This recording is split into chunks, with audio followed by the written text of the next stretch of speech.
Many people wouldn't think of diving near an arid desert. But these divers have discovered that this lake, like many other inland bodies of water throughout the world, offers underwater adventure and fun.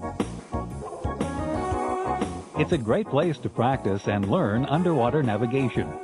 When you're skilled in underwater navigation, you reduce your stress and relax more because you always know where you are and where you're going.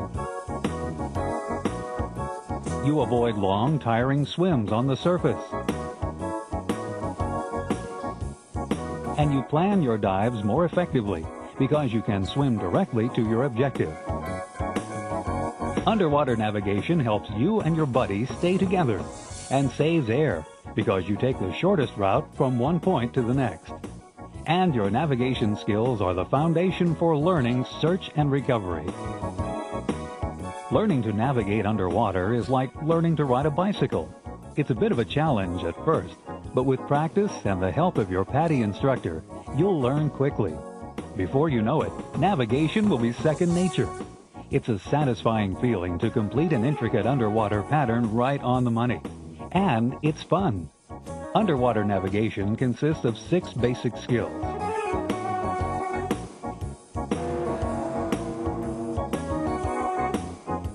The first is distance estimation, so you know how far you've swum. By applying natural navigation skills, you maintain your orientation by observing your surroundings. Compass navigation gives you the greatest precision possible. In many instances, underwater patterns simplify navigation. And dive site relocation allows you to return to a dive site on the surface. Finally, using navigation aids can make navigating easier and more precise.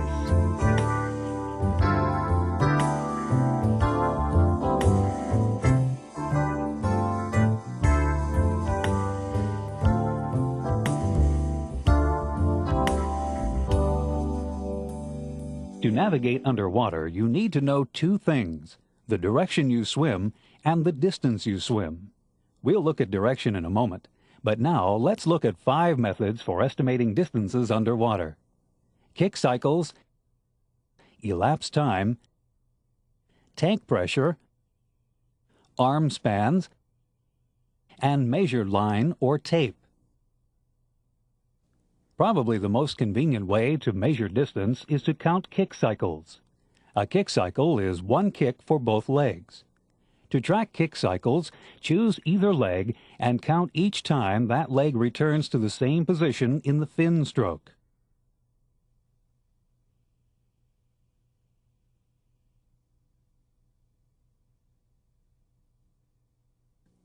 Swim a known distance, such as along a measured line, at a relaxed pace, counting kick cycles.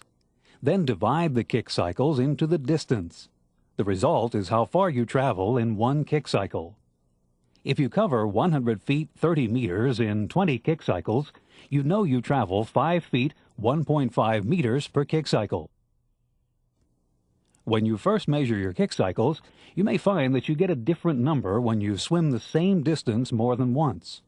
Make several runs to get an average. Maintain neutral buoyancy and swim at a steady but unhurried rate. With practice, you'll even be able to stop and start again without affecting accuracy much. Keep in mind, however, that changes in your equipment, such as your fins, exposure suit, or BCD, may change the distance you travel in 1 kick cycle. Water motion, such as currents, also affects kick cycles. In low visibility, you usually slow down to avoid running into things. You can also estimate distance by timing yourself and determining how many feet or meters per second you swim. Timing can be more convenient than kick cycles because you don't have to count, but you can't stop during your swim. If you take 100 seconds to travel 100 feet 30 meters, you know you cover about 1 foot, 0.3 meters per second. You may find it easier to track it as 10 feet 3 meters each 10 seconds. As with kick cycles, consistent, steady swimming gives you the most accuracy. But changes in your equipment may change how far you swim per second. Estimating distances with your tank pressure is especially useful when following a pattern. Divide the pattern segments into your pressure and change direction based on your air use. Keep in mind that depth variations, water movement, changes in exertion level like rapid swimming, and delays affect how much air you use for the same distance. Generally, tank pressure is less precise than kick cycles or timed swims. Use arm spans to measure short distances accurately. You'll find this especially useful in low visibility. Vertical arm spans are fastest. Horizontal arm spans are slower, but a bit more accurate.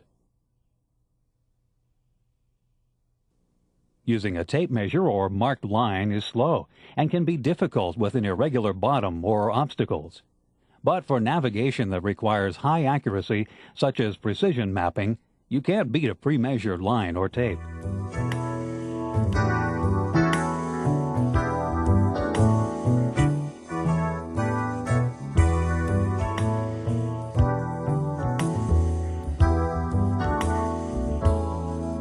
Whether you know it or not, you already have experience with natural navigation. Natural navigation is determining your direction and location by observing your surroundings. Heightening your conscious attention to the navigation clues around you will improve your natural navigation. Natural navigation begins with pre-dive observations. By noting natural indicators before the dive, you'll have navigation references during the dive.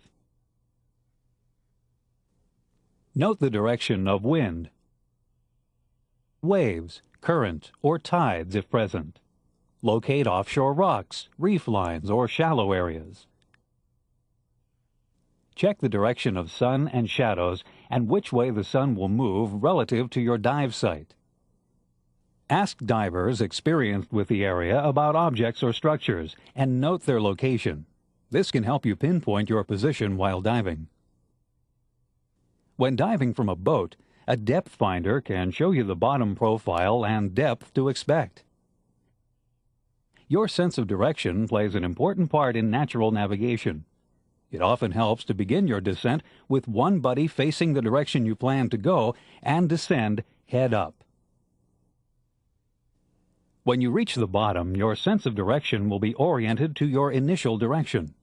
Try to form a mental picture of where you are in relation to the boat or shore. During your dive, natural references will help you navigate. Although water diffuses sunlight, you can usually make out the sun's direction from shadows. If not, try to find it by looking at the surface. Pay attention to the bottom. Places where the bottom changes, from rock or coral to sand, for example, may form natural lines you can follow. Sand ripples lie parallel to shore. Swim perpendicular to them toward shallow water, and you're usually headed toward shore. The bottom contour can also help you find your way. In some environments, navigation is as simple as following the natural contour. Don't limit your observations to what you see. Chains clanking, rocks or shells tossing in the surf, or loud motors can help you navigate. Although it's hard to tell a sound's direction underwater, the loudness can help you tell how close you are. Different dive sites may have differing navigation clues. Water motion, such as waves, currents, or surge, can provide an underwater reference. Just keep in mind that these can stop or change direction during the dive. Some plants and animals grow only in particular places. For example, sea fans typically grow at right angles to the prevailing current, and freshwater plants are usually larger and more abundant towards shallower water. Becoming familiar with such organisms provides another means for finding your way. Pay attention to large features which can give clues to your whereabouts. And track changes in depth, which can alert you to your position. Wrecks frequently provide distinct lines you can follow out and back.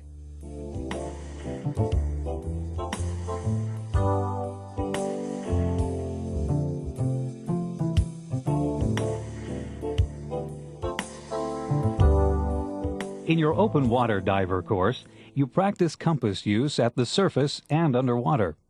As you may recall, compass use allows you to follow a heading with no other reference. When combined with distance estimation, a compass makes it possible for you to map the site and locate your exit underwater, even over a featureless bottom or in limited visibility. With practice, you'll be able to swim to an object more than 100 feet, 30 meters away, and arrive within a few feet or meters of it. Let's begin with the features to look for in an underwater compass. Most compasses for diving are liquid-filled, so they withstand pressure and to make the needle move smoothly. Look for a compass needle that turns even when the compass isn't quite level. If you wear it on your arm, a low profile makes getting in and out of your equipment easier. You'll want a compass with numbered degree markings, and you'll find glow-in-the-dark features useful in low light. A compass should also have a lubber line or direct sight to show your travel direction. A lubber line is a fixed reference line, usually through the center. With a direct sight compass, you read your heading from the side. Electronic compasses use digital and liquid crystal displays to provide compass features in an electronic instrument. Now let's review the basics of compass use. A compass works because its magnetic needle is attracted to the north magnetic pole. The needle always points north, giving you a constant direction reference. Using a compass begins with learning how to hold it. First, hold the compass as level as possible. This allows the needle to swing freely. Next, align the lubber line with the center line of your body. Keep it aligned as you swim. This is important because if it's off-center, you'll be well off your intended direction. If you wear your compass on your wrist, lock your arms like this. Or hold it like this if you hold it in your hands. This position works well for console-mounted compasses. Now you're ready to set the compass heading. Face the direction you want to go with the lubber line centered with your body. Turn the bezel until the index marks bracket the needle. It helps to remember that the needle always points north, and the lubber line is always your travel direction, regardless of where the bezel's set. Swim with the compass level, keeping the lubber line aligned with the center of your body. Look over rather than down on the compass. Notice that how you set the compass for a specific degree heading depends on your compass. If the numbers don't move when you turn the bezel, you have an indirect reading compass. If they do, you have a direct reading compass. To set an indirect reading compass, turn the bezel to set the index marks at the desired degree heading. Then keep the lubber line centered with your body and turn until the needle is within the index marks. To set a direct reading compass, turn the bezel until the desired degree heading rests at the point of the lubber line. Then turn until the needle is within the index marks. As you can see, although you read both types differently, the same heading points you in the same direction.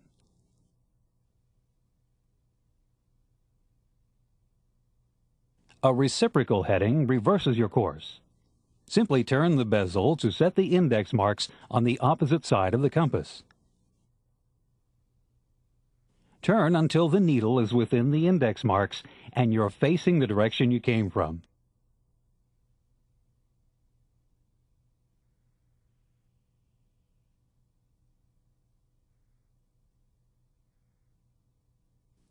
In mastering compass navigation, keep these hints in mind. First, trust your compass. Remember, it's more likely that you're disoriented than that the compass is wrong. Combine your natural navigation skills with compass use. This enhances your accuracy. From time to time, brush up on your compass skills and practice on land before diving. Take currents into account if you dive in one as you navigate. When navigating in mid-water, have your buddy monitor depth while you follow your compass. Maintaining neutral buoyancy is important. In clear water, use point-to-point navigation. Pick out an object ahead along your compass bearing and swim to it. When you get there, use your compass to pick out another object to swim to. Continue until you reach your destination. This is easier than watching your compass as you swim. When navigating to a specific point over a relatively long distance, intentionally navigate to one side of your destination. That way you'll know which way to search if you miss. If you're swimming perpendicular to a current, aim for a point slightly up current to compensate for its effect. Finally, be patient and realistic. You and your buddy should swim slowly, relaxed, and deliberately. Take your time and keep in mind that underwater navigation has its limits. It's most useful in a relatively limited area.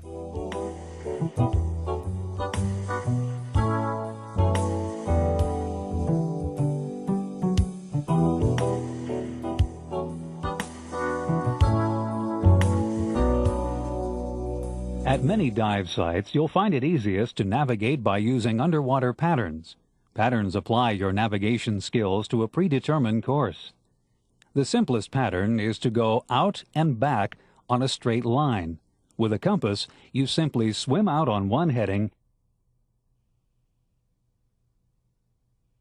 and return on the reciprocal heading.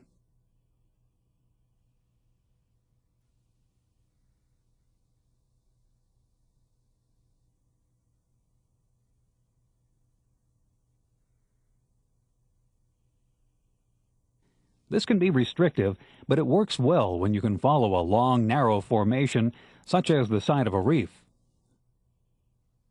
You'll find squares and rectangles very useful patterns.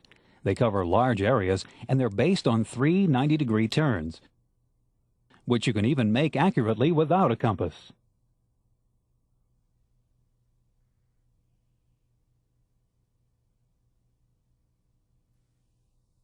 To change your heading 90 degrees with a compass, swim until you reach the turn point. Stop, then reset the bezel 90 degrees. Add 90 degrees for a right turn or subtract 90 degrees for a left turn. Turn until the needle is within the index marks and resume swimming. You'll also find that swimming 3 sides of a square or rectangle is a good way to navigate around an obstacle. Triangles require a compass. You may find this a handy pattern in a restricted area. Navigate a triangle as you would a square, except make 2 120-degree turns instead of 3 90-degree turns. U-patterns are great for underwater searches. Swim a long distance, turn right 90 degrees, and swim a short length about half as far as you can see. Turn right 90 degrees again and swim the long side, followed by a left, the short length, left again, and so on. It's difficult to properly navigate a circle without a rope. Circle patterns are mainly for underwater searches, not navigation. You can learn more about circle patterns and searches in the PADI Search and Recovery Diver course. To make navigation more effective, be sure to discuss the pattern you'll use with your buddy. Try to visualize the pattern, or even draw it, so that it's clear in mind during your dive. Keep patterns small and don't hurry.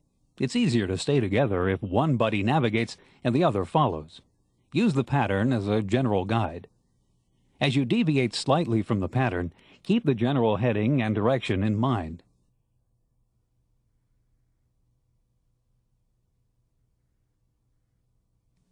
Except on deeper dives, if necessary and conditions allow, surface periodically to check your bearings.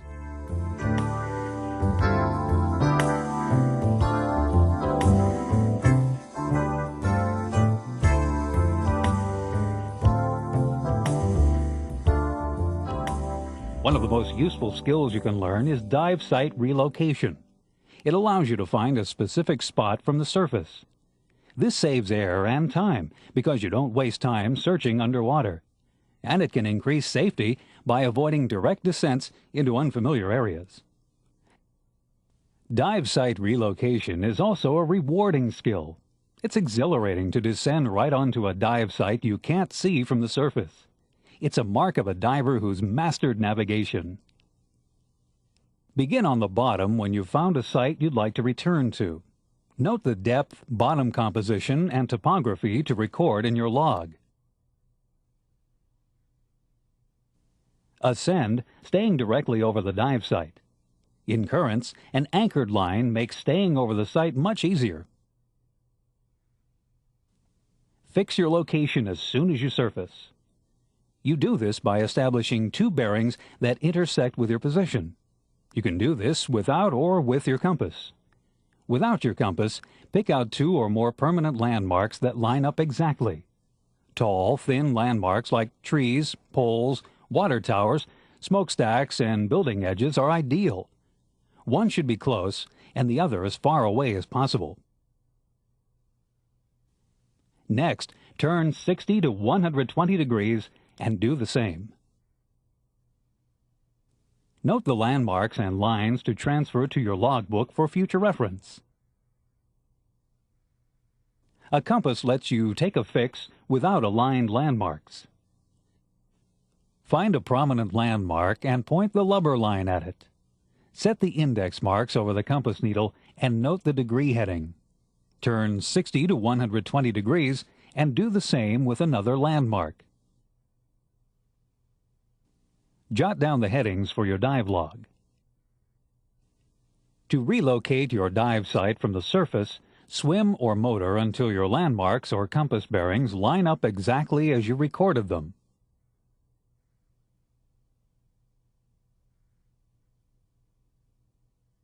This should put you over or very close to your site.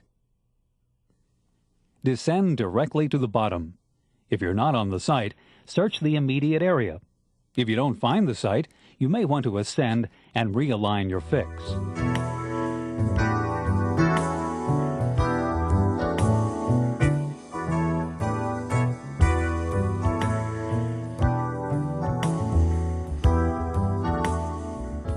Navigational aids make navigating easier and more effective. A compass board extends the lubber line, making it easier to align with your body. This enhances accuracy. Two tools can help you with navigation: a course plotter, which lets you chart an irregular course, and a heading calculator, which tells you the headings for legs in a pattern. The Nav Finder combines both a course plotter and heading calculator into a single tool.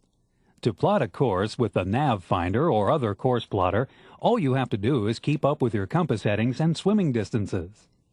Features of the Nav Finder include north arrow, compass heading arrow, initial heading window, compass ring, grid, and center of course plotter.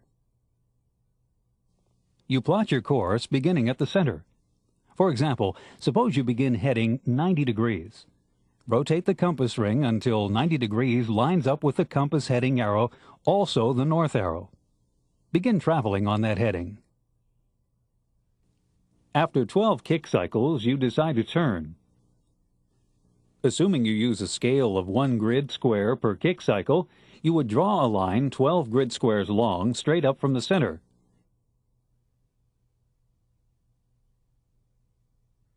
Your new direction is a heading of 180 degrees. You set 180 on the Nav Finder and your compass and begin swimming along your new heading.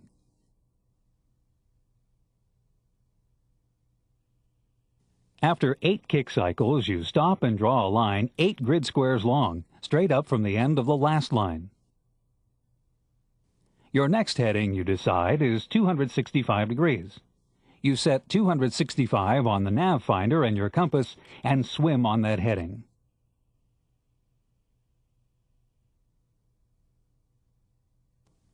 After 5 kick cycles, you stop. Now you draw a line 5 grid squares long straight up from the end of the last line. Note that you always draw toward the top. You can record as many course changes as you want in this manner. To return to where you started, put the end of the last line directly under the center.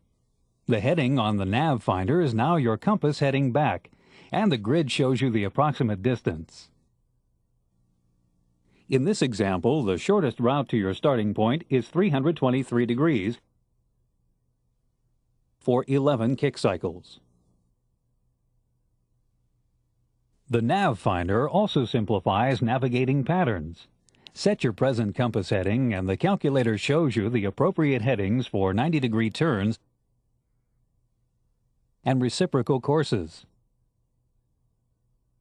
This is especially useful for navigating squares, rectangles, and U search patterns.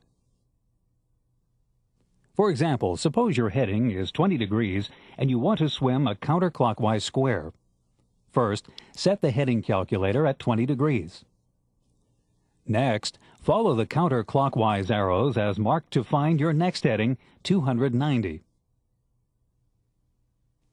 So, you would swim the first side of the square on a 20-degree heading, then the next side on a 290-degree heading. The next would be 200.